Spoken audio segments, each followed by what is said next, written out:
நாம் சுமையாக இழுத்துச் செல்லும் அனைத்தையும் நாம் சுமக்க வேண்டிய அவசியமில்லை. நம்மில் பலர் கடந்த காலத்தின் நினைவுகளாலும் எதிர்காலத்தின் கவலைகளாலும் மனச்சுமையில் வாழ்கிறோம்.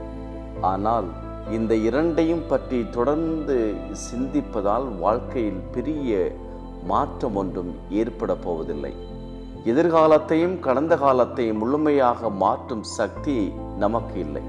நம் கட்டுப்பாட்டில் இல்லாதவற்றை என்னுடையது என்று மனதில் சுமந்து கொள்வதே நம்மை களைப்பாக்குகிறது. நம்முடைய கடந்த கால அனுபவங்களிலிருந்து சில பாடங்களை மட்டும் நாம் எடுத்துக்கொள்ளலாம். ஆனால் பயத்தையும் முன் அனுமானங்களையும் சுமந்து செல்ல வேண்டிய தேவையில்லை. அதே போல எதிர்காலத்திற்காக திட்டமிடுவது அவசியம். ஆனால் அளவுக்கு மீறிய கவலை நம் மனதையும் மன நிம்மதியையும் நேர்மறை எண்ணங்களையும் பாதிக்கும். வாழ்க்கையில் வெளியில் மட்டுமல்ல, நம்முள்ளும் கூட பல சுமைகள் இருக்கின்றன. ஏன் தேவையற்ற நினைவுகள், பயங்கள், குற்ற உணர்வுகள், மற்றவர்களின் எதிர்பார்ப்புகள் ஆகியவற்றை விடுவிக்கும் வழியை தேடாமல் நாமே அவற்றை சுமந்து சென்று கொண்டிருக்கிறோம். அந்த சுமைகள் நம்முடைய தற்போதைய வாழ்க்கையை தெளிவாக பார்க்க விடாமல் தடுக்கின்றன. முன்னேற்றமும் மங்கி விடுகிறது. ஆகையால் உங்களை சுமையாக மாற்றும் விஷயங்களை உணர்ந்து கொள்ளுங்கள். அவற்றை விடுவிக்க தயாராகுங்கள். தேவையற்ற மனச்சுமைகளை இறக்கி வைத்தால்தான் வாழ்க்கை பயணம் இலகுவாகவும் அழகாகவும் மாறும். அப்போதுதான் மன அமைதியுடனும் சுதந்திர உணர்வுடனும் வாழ்க்கையை உண்மையாக ரசிக்க முடியும்.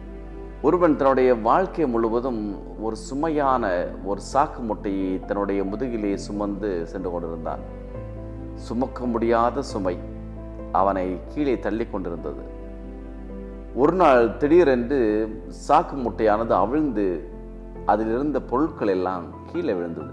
ஒவ்வொன்றா எடுத்து அந்த சாக்கு மூட்டையில் போடுறதுக்கு அவன் முயற்சி பண்ணப்ப அவனுடைய பழைய கால கவலைகள், அவனால் நிறைவேற்ற முடியாத அந்த ப்ராமிசஸ், அப்புறம் மற்றவங்கள் அவனிடத்தில் வைத்த அந்த எதிர்பார்ப்புகள், இது எல்லாத்தையும் திரும்ப உட்காந்துட்டு அந்த கேதர் பண்ணி இந்த மூட்டையில் போடுறதுக்காக முயற்சி பண்ணுறப்ப ஒரு அம்மா சொன்னாங்க, உனக்கு இல்லாதது, உனக்கு சொந்தமானது, சொந்தமாகாததையெல்லாம் இதற்கு திரும்ப நீ தூக்கி திரிகிற, ஏன் இங்கே விட்டுட்டு போ. முதல் முறையாக அந்த மனிதன் அந்த மூட்டையில் இருந்த எல்லாத்தையும் விட்டுட்டு அந்த மூட்டை அங்கேயே போட்டுட்டு நடக்க ஆரம்பித்தான். வாழ்க்கை அவனுக்கு மிக சுலபமாக எளிதாக இருந்தது. நாமும் அவ்வாறு நம்முடைய தேவையில் அற்ற எதிர்காலத்தை நோக்கிய பயம், நம்ம கடந்த காலத்தினுடைய கசப்புகளை மறந்து வாழ்வோம்.